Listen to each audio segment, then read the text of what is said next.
Aghori astro TV கண்டு மகிழுங்கள். தர்மத்தின் வழி செல்ல செல்ல கர்மத்தின் வழி குறையும் அப்பா. இந்த ஒவ்வொரு நாளுக்கும் இந்த சூளம் அப்படின்னு ஒரு விஷயத்தை நீங்கள் கேள்விப்பட்டிருப்பீங்க. சூளம், அதாவது இந்த நாளில் நீ இங்கே போகாத கிழக்க சோளம், இந்த நாளில் இங்கே போகாத மேற்க சோளம், இந்த நாளில் இங்கே போகாத தெற்க சோளம், வடக்கு சோளம் அப்படிம்பாங்க. சோளம்னு என்னென்னா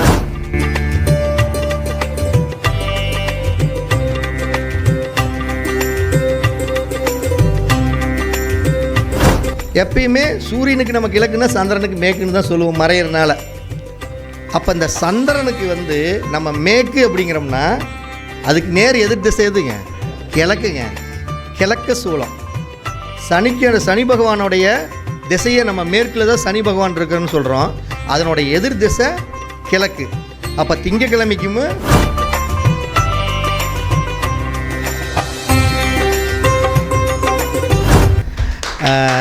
இந்த ஒரு அற்புதமான தருணம். ஒரு 10 நிமிஷம் மட்டும் கொஞ்சம் அமைதியாக நீங்கள் இருந்து ஆகணும், வேறு வழி இல்லை. ஏன்னா நம்மளும் பேசி தான் ஆகணும். ஏன்னா சும்மா அதிக நேரம் இல்லை. சராசரி நான் பேசுகிறது நடைமுறை வாழ்க்கைக்கு தகுந்த மாதிரி விஷயத்தை தான் நான் பேசுகிறேன். இப்போ பேசுகிறதே நடைமுறை. ரொம்ப போய் எதையோ பார்த்து அதை எதையும் பார்த்துக்கிட்டு இருக்கிறதால வேறு ஒரு இதாக இருந்தாலும் வாஸ்து சம்மந்தப்பட்ட விஷயத்தில் நம்ம ஒரு முக்கியமான ஒரு விஷயத்தை கண்டுபிடிச்சிருக்கிறோம். அது ஏற்கனவே இருந்தது தான். அது நடைமுறையில் சாத்தியமா அப்படின்னா அது நிச்சயமாக சாத்தியம், 100% சாத்தியமாக இருக்குது. அது என்ன அப்படிங்கக்கூடிய ஒரு விஷயத்தை தான் இப்போ நம்ம பார்க்க போகிறோம். நிறைய பேர் பார்த்திங்கன்னா இந்த கிரக பிரவேசம் பண்ணுவாங்க. நாளை பார்க்குறாங்க, அதை பார்க்குறாங்க, இதை பார்க்குறாங்க, இந்த நாளில் பண்ணுங்க அப்படிங்கிறாங்க. இது எல்லாமே தாண்டி இந்த கிரக பிரவேசம் பண்ணுறது, கிழக்கு பார்த்த வீட்டுக்கு இந்த நாளில் கிரக பிரவேசம் பண்ணக்கூடாதுன்னு லாஜிக்கே இருக்குது. மேற்கு பார்த்த வீட்டுக்கு இந்த நாளில் நீங்கள் கிரக பிரவேசம் பண்ணக்கூடாது. தெற்கு பார்த்த வீட்டுக்கு இந்த நாளில் கிரக பிரவேசம் பண்ணக்கூடாது. இது வடக்கு பார்த்த வீட்டுக்கு இந்த நாளில் கிரக பிரவேசம் பண்ணக்கூடாது. இது ஃபஸ்ட் எய்டு, முதலுதவி மாதிரி. கீழே விழுந்தவொடனே அப்போவே போய் டக்குன்னு ஒரு துணி வச்சு தொடச்சி கட்டை போட்டு நம்ம அனுப்புகிற மாதிரி. இது ஃபஸ்ட் எய்டு, முதலுதவி. இது ரொம்ப எல்லாருமே தெரிஞ்சிக்கக்கூடிய விஷயந்தான். அது நடைமுறையில் உங்கள்கிட்ட எல்லாருமே இன்றைக்கி கேட்பாங்க. நீங்கள் எடுத்த உடனே நீங்கள் பார்க்குறது என்னென்னா அந்த நாள் பார்க்குறது, தாராபலன் பார்க்குறது, நட்சத்திரத்தை பார்க்குறது, யோகத்தை பார்க்குறது, இது எல்லாம் அப்புறம் பாருங்கள். இதுக்கு முன்னாடி நான் சொல்கிறத பாருங்கள். இதை பார்த்தீங்கன்னா ஜெயிச்சிடலாம். இது நான் பேசுகிற விஷயத்துக்கும் இன்னொரு விஷயத்துக்கும் ஒரு சம்மந்தம் இருக்குது. என்ன சம்மந்தம் அப்படின்னு பார்த்தீங்கன்னா, இப்போ கிழமைகளில் எத்தனை நாள்? மொத்தம் 7 நாள் தான். அதுதான் கிரகங்களோட அடிப்படை. சூரியன், சந்திரன், செவ்வாய், புதன், குரு, சுக்கிரன், சனி. அதுதான் நம்ம ஞாயிற்றுக்கிழமை, திங்கக்கிழமை, செவ்வாய்க்கிழமை, புதன்கிழமை, வியாழக்கிழமை, வெள்ளிக்கிழமை, சனிக்கிழமை அப்படிங்கிறோம். ஆனால் இந்த ஒவ்வொரு நாளுக்கும் இந்த சூளம் அப்படின்னு ஒரு விஷயத்தை நீங்கள் கேள்விப்பட்டிருப்பீங்க. சூளம், அதாவது இந்த நாளில் நீ இங்கே போகாத கிழக்க சோளம், இந்த நாளில் இங்கே போகாத மேற்க சோளம், இந்த நாளில் இங்கே போகாத தெற்க சோளம், வடக்கு சோளம் அப்படிம்பாங்க. சோளம்னு என்னென்னா அதாவது அதிகமான உஷ்ணங்களை கொடுக்கறது தான் சோளம். இது மேக்ஸிமம் எதுக்கு பயன்படுத்துவாங்க? ஒரு கர்ப்பத்தில் இருக்கக்கூடிய ஒரு லேடிஸ் இருக்காங்க, அவங்கள வளகாப்பு பண்ணி கூட்டிகிட்டு போகிறாங்க அப்படிங்கிற ஒரு விஷயத்துக்கு போவாங்க, பார்ப்பாங்க. அதிகமாக ஒரு நல்ல விசேஷம் நடக்குது, ஒரு பொண்ணு மாப்பிள்ளையும் வீட்டுக்கு அழைச்சிட்டு வர்றாங்க, அந்த அன்றைக்கி அந்த சூளத்தை பார்ப்பாங்க. நீங்கள் எதுக்கு பார்க்குறீங்களோ இல்லையோ, வீடு கிரக பிரவேசத்துக்கு நான் சூளத்தை பாருங்கள் அப்படின்னு சொல்கிறேன்.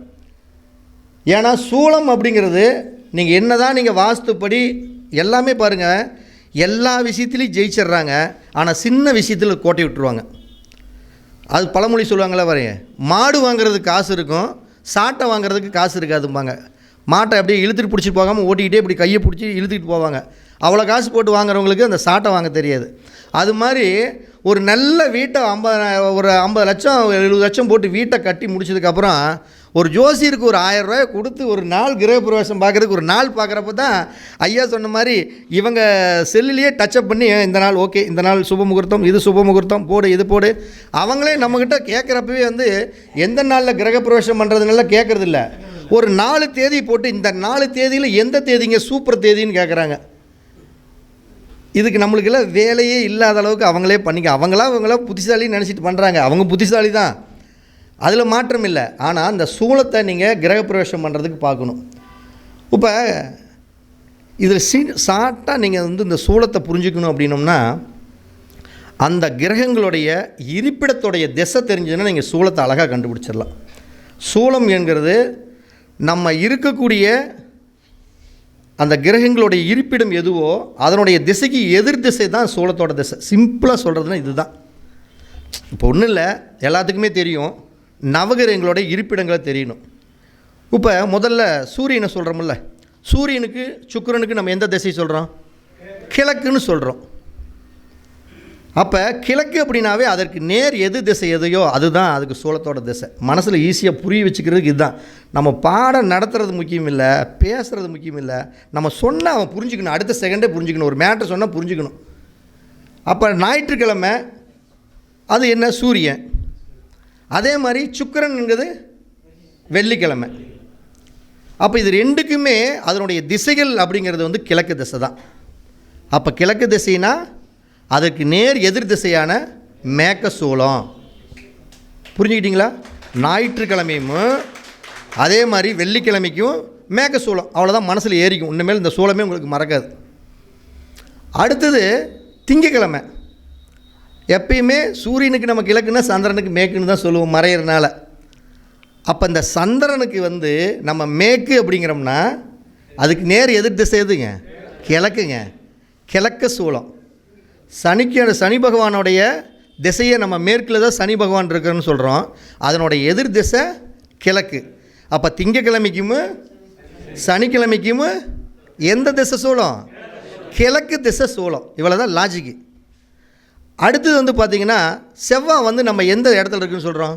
தெற்கில் செவ்வாயின்னு சொல்கிறோம். இவ்வளோ தானே சொல்கிறோம். அது செவ்வாய்க்கிழமை. இந்த புதன்கிழமை தெற்கு பக்க செவ்வாய் அப்படிங்கிறதுனால இந்த செவ்வாய்க்கிழமையும் புதன்கிழமையும் வடக்கு சூலம். தெற்குக்கு நேர் ஆப்போசிட்டு வடக்கு சூலம். அடுத்தது ஒரே ஒரு கிரகம் தான் இருக்குது. யார்? குரு பகவான். குரு பகவான் எந்த பக்கம் இருக்கிறாரு? வடக்கு பக்கம் இருக்கிறாரு. அப்போ அவருக்கு நேர் எதிர்ப்புற எது? தெற்கு பக்கம். அப்போ வியாழக்கிழமைக்கு எந்த நாள் எந்த திசை சூலம்? தெற்கு திசை சூலம். இவ்வளோ தான் சூலத்தை கண்டுபிடிக்கிற ஃபார்மெட்டே இதுதான். நீங்கள் எதையுமே போட்டு திங்கக்கிழமை மேற்க சூலம், செவ்வாய்க்கிழமை வடக்கு சூலம் இப்படியெல்லாம் மனப்பாடம் பண்ணிங்கன்னா உங்களுக்கு மனப்பாடம் ஏறாது. அப்போ இதில் என்ன தெரிஞ்சுக்கணும்னா, இதை ஏன் நம்ம இந்த வாஸ்துவோட பொருத்தி பேசுகிறோம் அப்படின்னோம்னா, சூலம் இருக்கக்கூடிய திசைகளை நோக்கி நம்ம கால் எடுத்து வைக்கக்கூடாது கிரகப்பிரவேசம் பண்ணுறதுக்கு. நான் புரியுதுங்களா? சூலம் இருக்கக்கூடிய திசையை நோக்கி நம்ம காலை எடுத்து வைக்கக்கூடாது. இப்போ உதாரணத்துக்கு இந்த ஞாயிற்றுக்கிழமைக்கு அதுக்கு அடுத்தது வெள்ளிக்கிழமை.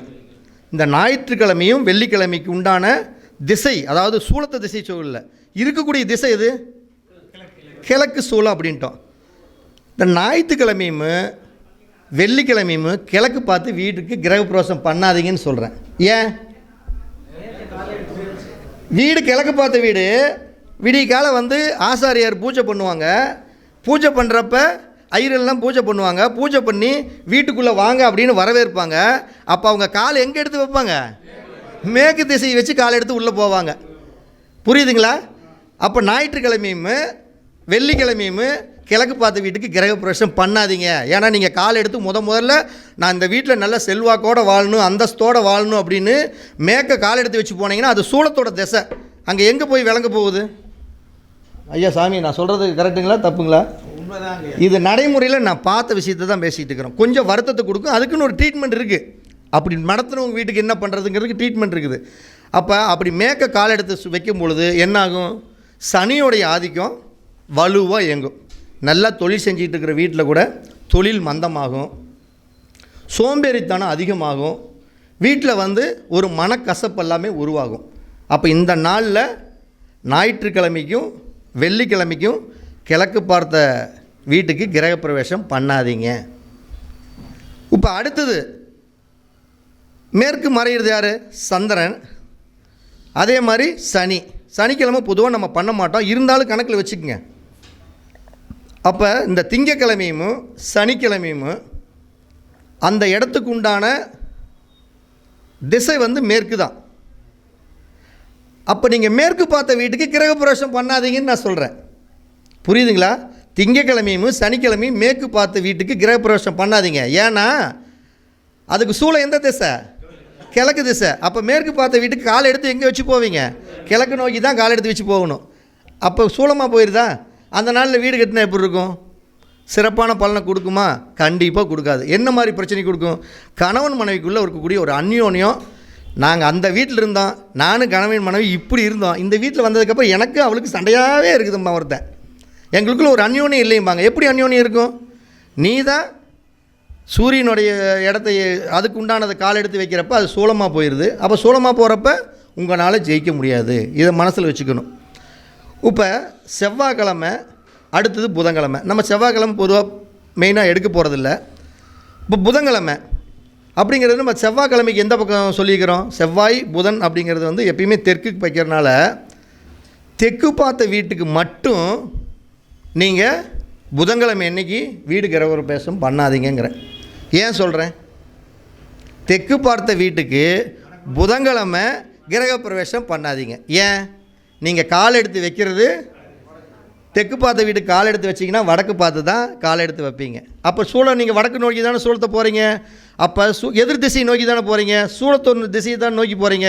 அப்படி போகும்பொழுது உங்களுக்கு நல்லா இருக்குமா? பிரச்சனை தான் கொடுக்கும். என்னாகும்? பணம் பற்றாக்குறை அந்த வீட்டில் நிச்சயமாக இருக்கும். பணத்தினால அவங்களுக்கு சங்கடம் வரும். இப்படி எல்லாம் நீங்கள் ஒரு விஷயத்தை பார்க்கணும். இப்போ வடக்கு பார்த்த வியாழக்கிழமைன்னு கணக்கு வச்சுக்கிறோம். வியாழக்கிழமைக்கு உண்டான திசையே குரு பகவானுக்கு வடக்கு தான். அப்போ வடக்கு அப்படின்னா அப்போ அந்த வடக்கு பார்த்து ஒருத்தர் வீடு கட்டுறாங்க. அவங்க என்றைக்கு கிரகப்பிரவேசம் பண்ணக்கூடாது? வியாழக்கிழமை பண்ணக்கூடாதுங்க. ஏன்னா வியாழக்கிழமை தெற்க சூளம். வடக்கு பார்த்த வீட்டுக்கு காலை எடுத்து வச்சு எங்கே போவோம்? உள்ளே போகிறப்ப தெற்க நோக்கி தானே போக போகிறோம். அப்போ சூளம் இல்லை. அப்போ சூள திசையை பார்க்குறதுக்கு நான் சொல்கிறது வந்து சின்ன சமாச்சாரமாக தான் தெரியும். இதில் மிகப்பெரிய புதையல் இருக்குது. இது நான் பேசுகிறதுனால இப்படி இருக்குது. இதே சூப்பர் ஸ்டார் ரஜினிகாந்த் பேசுனா வேறு மாதிரி இருக்கும் அப்படிங்கிறாங்கல்ல பழமொழி. பேசுகிறவங்கன்னு ஒரு விதம் இருக்குது. நம்ம பேசினாலே ஒரு 50% வரும். இதே சாமி இவரோட லாங்குவேஜில் பேசுனா இது ஹைலைட்டாக வரும். ஆனால் சின்ன ஆளுக்கு பேசுனா கொஞ்சம் சின்னது மாதிரி தான் இருக்கும். ஆனால் விஷயம் இது பெருசு. புரிஞ்சுக்கிட்டீங்களா? அப்போ சூள திசையை நோக்கி வீடு கிரகப்பிரவேசம் பண்ணக்கூடாது. அப்போ ஞாயிற்றுக்கிழமையும் அடுத்தது வெள்ளிக்கிழமையும் எந்த திசைக்கு? கிழக்கு பார்த்து வீடு கிரகப்பிரவேசம் பண்ணாதீங்க. அடுத்து செவ்வாய்க்கிழமையும் புதன்கிழமையும் எந்த பக்கம் பண்ணக்கூடாதுங்க? நீ என்ன இவ்வளோ நேரம் கதையாக நான் சொல்லிகிட்டு இருக்கிறேன்? சரிங்க ஐயா. திங்கக்கிழமையும் சனிக்கிழமையும் மேற்கு பார்த்த வீட்டுக்கு கிரகப்பிரவேசம் பண்ணாதீங்கன்ட்டேன். செவ்வாய்க்கிழமையும் அடுத்தது புதன்கிழமையும் தெற்கு பார்த்த வீட்டுக்கு கிரகப்பிரவேசம் பண்ணாதீங்கிற. வியாழக்கிழமை அன்னைக்கு வடக்கு பார்த்த வீட்டுக்கு கிரகப்பிரவேசம் பண்ணாதீங்க. ஏன்னா இந்த திசை எல்லாமே உங்களுக்கு சூலமாக வரக்கூடிய திசை. அப்படி சூலமாக வரக்கூடிய திசைகளில் கால் எடுத்து வைக்கும் பொழுது அந்த சூலமான திசைக்கு உண்டான கிரகம் இது. இங்கே தான் நீங்கள் ஒரு செக் வைக்கிறேன் நான். உங்களுடைய ஜாதகத்தில் சூலமான ஒரு கிரகம் அப்படின்னா அந்த கிரகம் எதுன்னு தெரியுமில்ல? அந்த கிரகம் அந்த பத்திரத்துடைய ஓனர் இருக்கார் பார்த்தீங்களா, ரிஜிஸ்ட்ரேஷன், அந்த ஓனருடைய ஜாதகத்தில் பாதகாதிபதியாக மட்டும் இருந்துட்டால் நீங்கள் அந்த வீட்டில் சத்தியமாக சொல்கிற ஜெயிக்கவே முடியாது. இது நான் நிறைய ஜாதகத்தையும் நிறைய வீட்டோடைய இதையும் வச்சு தகுந்தபடி நிறையா பார்த்துருக்குறேன். அதுக்கு பரிகாரம் அப்படின்னு ஒன்று இருக்குமில்ல, அதை ஆடியன்ஸ் கேட்கட்டும். நம்ம அதுக்கப்புறம் அதை நம்ம நீட்டாக அழகாக சொல்லிக்கலாம். ஏன்னா கால சூழ்நிலைகளை கருதி இன்றைய கருத்தரங்களை நம்ம இனிதே நிறைவு செய்வோம். இந்த ஒரு அற்புதமான இந்த ஒரு அழகான 28வது கருத்தரங்கம் திருச்செந்தூர் முருகனுடைய ஆசையோடையும் நவகிரகங்களுடைய துணையோடும் பஞ்சபூதங்களுடைய அருளாசையோடும் மிக சிறப்பான முறையில் அமைஞ்சது. இந்த விழாவுக்கு வருகை புரிந்த சிறப்புரை ஆற்றிய அனைத்து ஜோதிட ஆசான்களுக்கும் ஜோதிட வல்லுநர்களுக்கும் சரவணபவ ஜோதிட அறிவாளத்தின் சார்பாக மனமார்ந்த நன்றிகளையும் வாழ்த்துக்களையும், மீண்டும் இந்த அடாது மலையிலும் விடாது நான் வந்து இந்த கருத்தரங்கத்தை ரசிப்பேன் ருசிப்பேன் என்று அனைவரும் வந்திருக்கிறீங்க. உங்களுக்கு சரவணபவ ஜோதிட அறிவாலயத்தின் சார்பாக மனமார்ந்த நெஞ்சார்ந்த நன்றிகளையும் வாழ்த்துக்களையும் நம்ம தெரிஞ்சுக்கலாம். நம்முடைய கருத்தரங்கம் வந்து மாதம் வரக்கூடிய முதல் ஞாயிற்றுக்கிழமை. இங்கே கட்டணம் கிடையாது, எதுவுமே கிடையாது. ரஜினி சொன்ன மாதிரி நீங்கள் வந்தால் மட்டும் போதுங்கிற ஒரே டைலாக் தான். இங்கே எல்லாமே என்ன தேவையோ அத்தனையும் இருக்கும். அதோடு கூடுதலாக ஒவ்வொரு யோசனை பண்ணி பார்ப்போம், அந்த நேரத்தில் என்ன கொடுக்கலாம், வர்றவங்களுக்கு ஏதாச்சும் ஒன்று கொடுக்கணுமே அப்படிங்கிறதுக்காக இந்த 28வது கருத்தரங்கத்தில் 2025 வருடம் 2026 வருடம் எல்லாருமே வீட்டிலேருந்து உங்கள் வீட்டு என்ன கேட்பாங்க? எனக்கு இந்த நாள் நல்லா இருக்குதா, கிரக பிரவேசத்துக்கு நல்லா இருக்குதா, குழந்தை எப்போ பிறக்கும், இந்த 20 ஜனவரி 15/2/2024 இந்த மாதத்துக்குள்ளே ஒரு 30 நாளைக்குள்ளே ஒரு குழந்தை பிறக்கிறதுக்கு ஒரு நல்ல டேட்டு கொடுங்க, ஒரு கல்யாணத்துக்கு டேட்டு கொடுங்க, வீடு கட்டுறதுக்கு இப்படியெல்லாம் ஏதோ ஒன்று கேட்பாங்க, நல்ல நேரம் கேட்பாங்க. அப்போ போய் நம்ம இதையும் எடுத்து தொலைவிட்டு இதெல்லாம் இருக்கிறதுக்கு தகுந்த மாதிரி நீங்களாம் அப்படி கஷ்டப்படக்கூடாதுங்கிறதுக்காக தான் சரவணபவ ஜோதிட அறிவாலயம் முன்னெச்சரிக்கையாகவே வருஷம் பிறக்கிறதுக்கு முன்னாடியே 2025 வருடம் 2026 வருடத்துடைய சுப முகூர்த்த பஞ்சாங்கம், சுபமுகூர்த்த பஞ்சாங்கம் இன்றைக்கி இந்த விழாவுக்கு வந்திருக்கக்கூடிய ஆர்வலர்கள் அனைவருக்குமே இந்த பஞ்சாங்கத்தை கொடுக்குறோம். அனைவரும் கண்டிப்பாக இந்த பஞ்சாங்கத்தை வாங்கிக்கிங்க.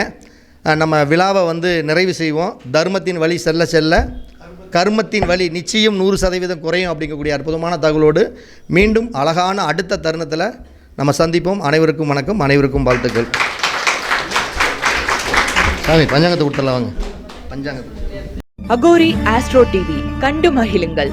தர்மத்தின் வழி செல்ல செல்ல கர்மத்தின் வழி குறையும் அப்பா.